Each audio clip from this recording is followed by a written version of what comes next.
I think it's like healthy for Ethereum to have a bit of a move fast and break things attitude, like specifically over the next couple of years, because like, we do need to radically change stuff. You can lose $1 billion from a hack, but you can also lose $1 billion from everybody just needing to pay way higher fees than they have to. And I'm confident that we're actually getting to an Ethereum that's pretty great. At this point, I think the only way to just convince a huge number of people that it's going to go somewhere is just by actually going there. The ability to just reliably hold your coins has been improving, right? Like we've moved from lots of crazy stories of like coin theft in 2013 and 2014, and now things are better off with hardware wallets, and I think 2 years from now things will be like even better with more social recovery wallets.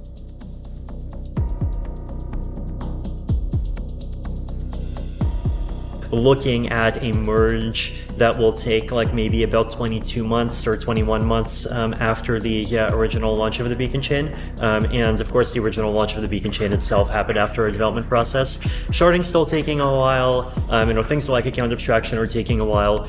EIP, but on the other hand, like EIP 1559, that's something that was like a huge economic reform, and it's one that's had like actually very significant consequences, right? That's been great for fee stability, it's been great for fast inclusion, it's been great for lots of things. I think there's kind of these two opposing pressures that we as a community have to deal with, where one is kind of this pressure that speeds things up because there's more awesome researchers, there's more awesome developers, there's like a lot more effort going into all of these problems, but then there's also the pressure slowing us down, which is like the desire to not break things, the desire to kind of implement stuff across multiple clients to make sure we have all of these test suites, and also the desire to kind of simultaneously build all of this surrounding infrastructure, right? Like when Ethereum launched, it did not have like this massive ecosystem of block explorers and like side infrastructure that the beacon chain has already.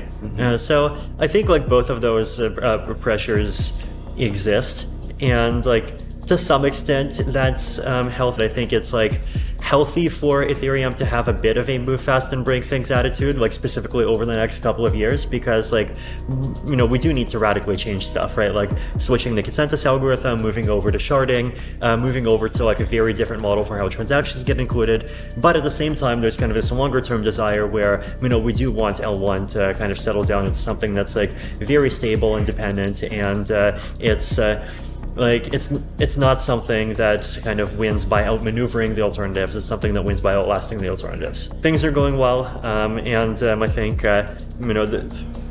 the recognition that stuff like the merge does actually need to happen on a timetable. Like I think that's also something that's picking up. The recognition that things like scaling are something that needs to kind of happen on a timetable, right? And as I think I've sometimes like said before, like you can lose $1 billion from a hack, but you can also lose $1 billion from everybody just needing to pay way higher fees than they have to. And one is one is more flashy and glamorous, but the other is also actually a really serious kind of drain and tax on the ecosystem. But I think people are working on that, and it's there's constant good news every couple of months, and I'm confident that we're actually getting to an Ethereum that's pretty great. The merge is like looking more and more in the front view mirror, and it's looking more and more like, hey, this thing is going to actually happen. And once the merge actually happens, then I expect like morale is going to go way up, right? Like I basically expect that the merge is going to be kind of not priced in, by which I mean like not even just like market terms, but even just kind of like psychological and narrative terms. Like pretty careful much with that word. Yeah, right. Yeah, like in kind of like in narrative terms, I think it's not going to be priced in like pretty much until like after it happens. Like there's like we see even today like a lot of people kind of act as though, hey, this environmental issue is this fatal flaw, and sure, Ethereum mumbles some noises about proof of stake, but come on, they've been saying that since forever, and it's not going anywhere. But like, no, it's going to go somewhere. Right. And at this point, I think the only way to just convince a huge number of people that it's going to go somewhere is just by actually going there. Sure. And, once that happens, it's going to change a lot of minds.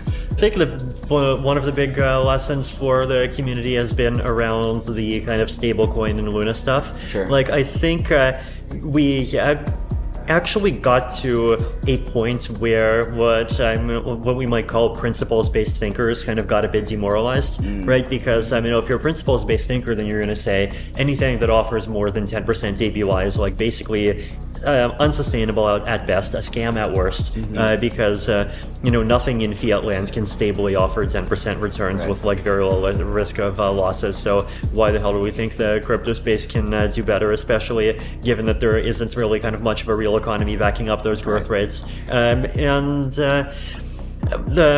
at the same time, we in 2020, 2021, we just saw this kind of ongoing, yield farming craze, and you just regularly get like, 90% APYs on yield farming, USDC or whatever, and it just kept on getting crazier.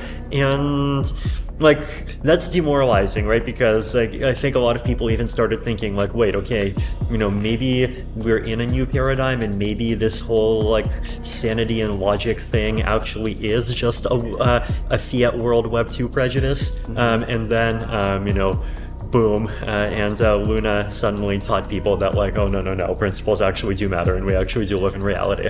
This is one of the reasons why like I've also never really joined this kind of enthusiastic desire to get a Bitcoin or an Ethereum ETF, because I think like we're not ready for it. Yeah, to some extent, and like I think.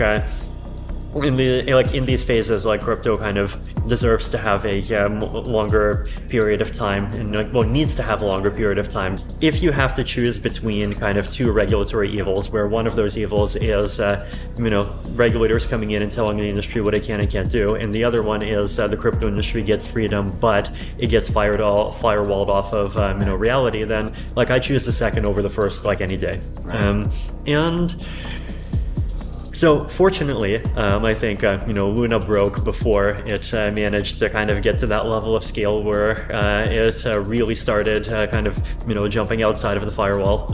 But it's even still, the collapse kind of reminded people that like, yes, reality matters, that yes, fundamentals matter, yes, principles matter, yes, this thing that you're throwing your money into that promises 6% returns and has been consistently giving you 6% returns for the last like 2 years might actually be something that's worth getting out of. And it's good that we learned those lessons.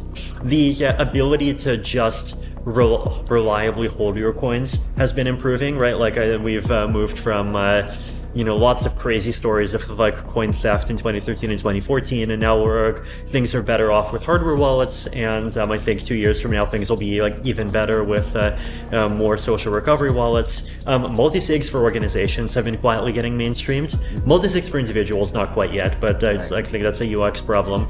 But multi-sig for organizations, I actually remember when multi-sig smart contracts on Ethereum were part of the frontier, and I think like the set of things that you actually can do safely is gonna just keep going up more and more. And it's the sort of thing that we won't notice because like the sign of that happening isn't news, the sign of that happening is lack of news. Right. But like, if once you kind of get that kind of skill of learning to pay attention to lack of news, it's an interesting skill to acquire, by the way. Like if you just try to get up-to-date information about like any event where there's a lot of propaganda and a lot of like highly incentivized discourse going on, like listening to what doesn't get said is often like one of the most revealing things. And here like what's not getting said, well, there's industries that, or like sub parts of crypto that used to be completely crazy that are just actually settled down and doing quite fine today.